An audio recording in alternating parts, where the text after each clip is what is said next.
Okay, so I mentioned using my room as an aesthetic for like characters trying to get into the Soul Symphony Chambers, like that concept. And so I think that's important to finish that. Because Moana did mention that it's her job to finish what they started, which I think is a reference to William Stryker. Someone will finish what I started. And I think that that's intended to kind of address the when you're finished, type in your name situation from the Dark Knight. Because they're trying to destroy like Minecraft. They're like trying to destroy Mojang with this like type in your name stuff. So I think that that's important as well that we like finish that and acknowledge that and rectify it.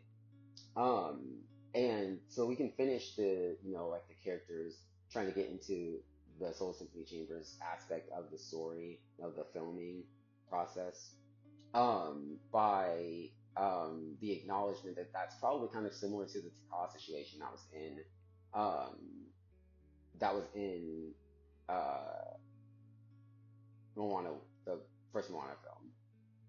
Is that was this is probably similar to that. That instruction that I gave is probably similar to that. And so let's finish that and rectify that by the acknowledgement that maybe there are characters in this story, and maybe that's what's happening with Nala, the jealous god, hiding in the island, and like Matangi. Maybe let's just address that, and finish that, and see how that manifests, and see how that like formulates in the process. So I think that that's important to acknowledge that and address that and give that instruction.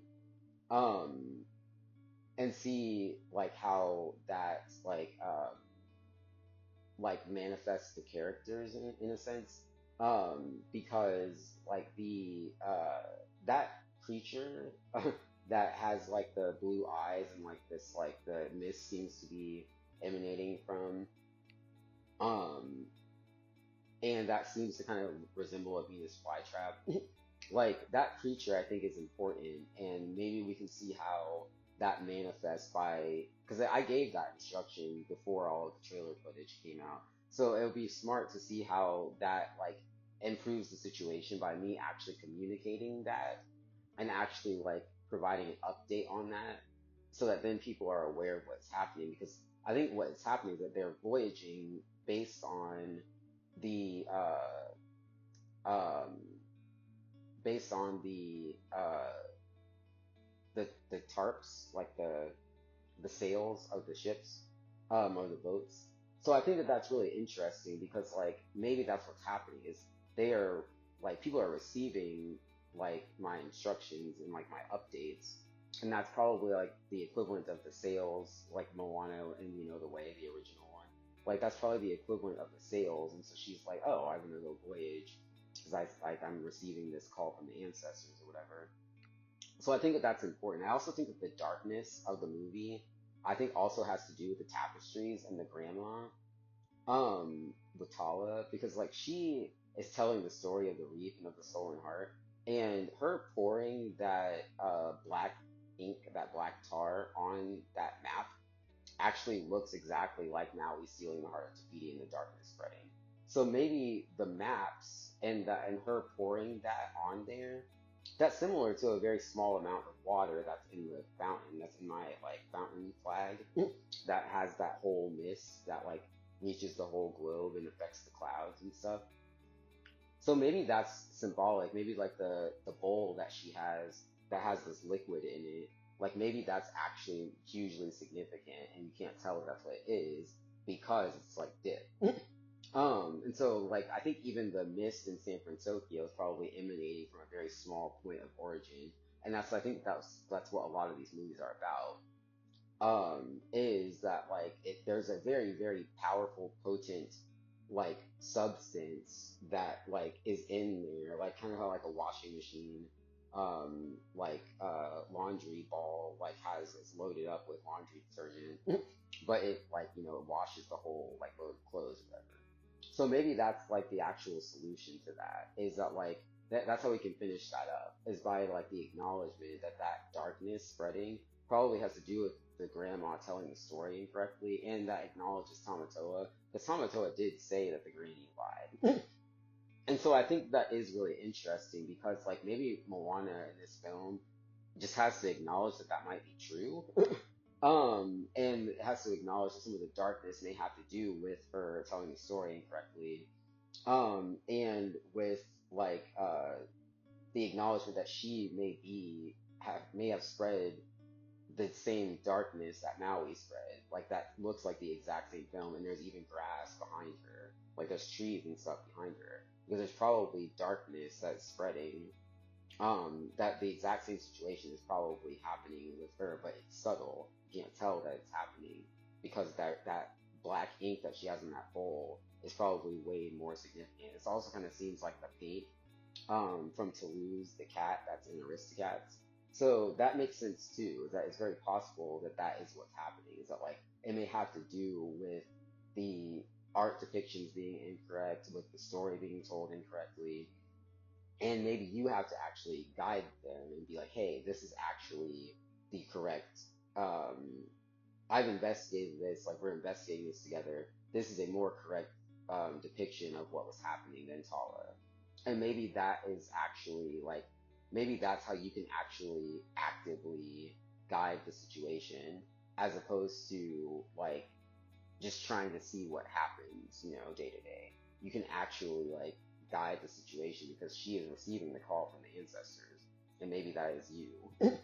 Um, so I think that that's really interesting. I think that that's a smart place to like that's a smart place for like an update on the situation. Um,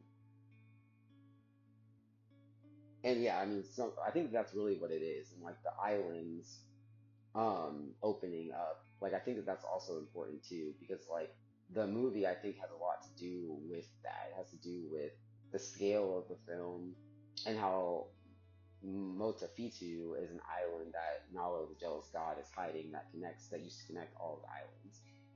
And so it's similar to pointillism, like you uploaded the pointillism stuff.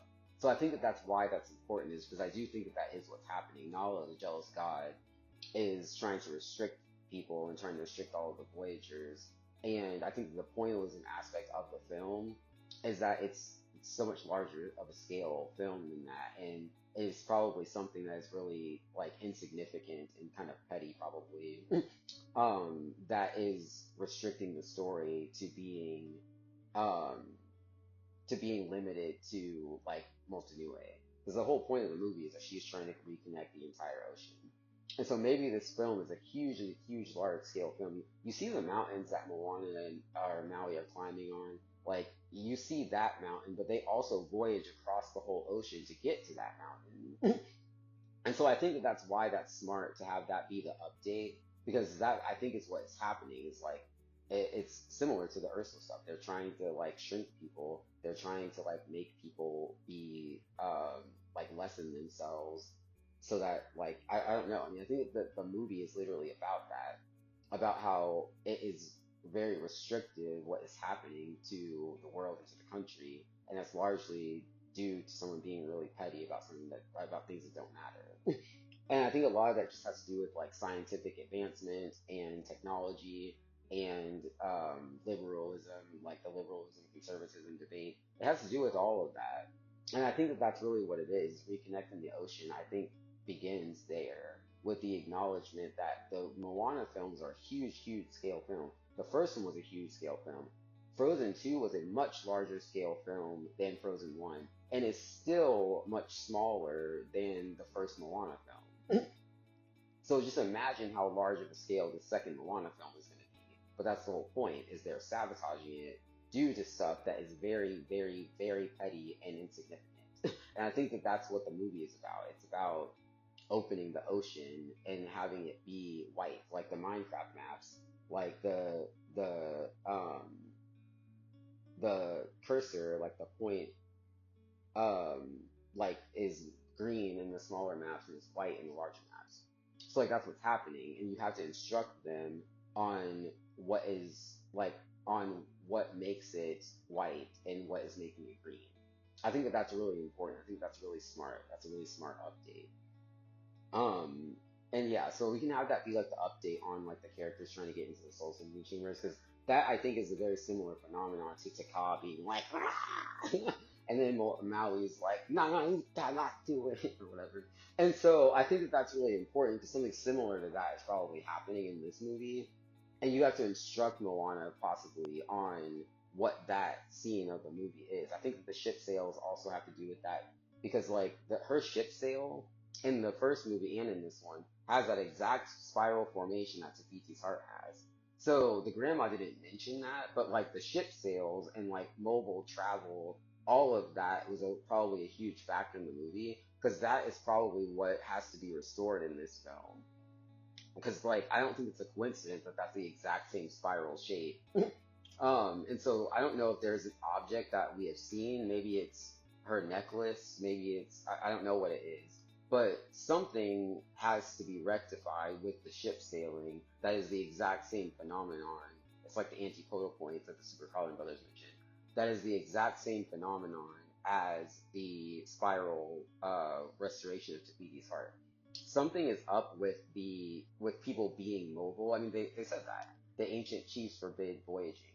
So, in order for the voyaging to not be forbidden, I think there has to be an acknowledgement, something has to be restored or rectified that has to do with that symbol that is on Moana's boat.